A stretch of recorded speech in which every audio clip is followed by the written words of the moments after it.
Hi, everyone. Judge Andrew Napolitano here for Judging Freedom. Today is Monday, June 6, 2022. It's about 1:35 in the afternoon on the East Coast of the United States.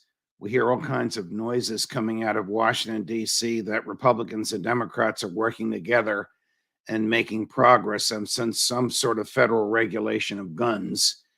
If you believe that the right to keep and bear arms is a natural right, which comes from your humanity, protected from interference by the Second Amendment to the Constitution, which is essentially what Justice Scalia wrote in the 2008 case called Heller versus the District of Columbia, then you should not be happy about any progress coming out of Washington, D.C. The only thing the government can do is tax something or regulate it. That's all they do, tax and regulate. So if they add a tax to your ability to defend yourself, that will make it more expensive. If they regulate it, that'll take away your rights or somebody else's rights. Remember, a right is a claim that comes from your humanity, and it can't be interfered with. If it can be interfered with, then it's not a right, then it's a privilege.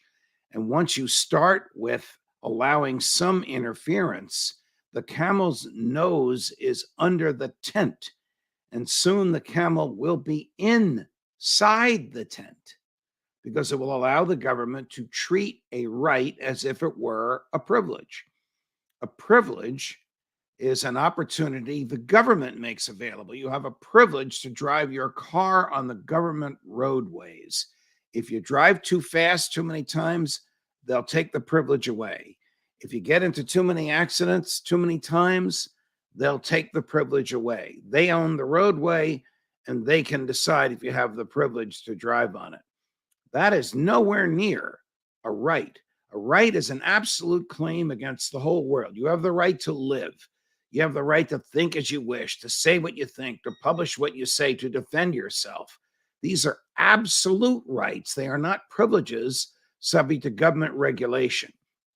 So whatever Senator Chris Murphy, Democrat of Connecticut, the Democrats' lead negotiator in the Senate, who in his mind believes the government should confiscate all guns, whatever nonsense he's giving the Republicans with Senator John Cornyn, a decent guy who does believe in the right to keep and bear arms, but if he's negotiating with Chris Murphy on guns, he obviously thinks that right is just a privilege rather than a right. Whatever they're saying to each other is not going to enhance human freedom. It's going to impair human freedom. It appears that the federal government will soon grant billions of dollars to the states to operate red flag laws. Red flag laws are profoundly unconstitutional. They permit courts to take guns away, which is an interference with liberty to defend yourself, and property, the ownership of the gun, on the basis of a secret allegation with no trial and no due process whatsoever. I am sickened that Republicans who once supported the right, not the privilege, the right to keep and bear arms, are falling for this nonsense. But we'll see. They'll need, Murphy and company will need, Chris Murphy will need all the Democratic votes in the Senate plus 10 Republicans. I don't think he's going to get them. He thinks he will. He's a better nose counter than I am. I'm not down there. But there was a time when the Republicans in the Senate believed in the right to keep and bear arms. Maybe they still do. We'll know soon. Judge Napolitano for Judging Freedom.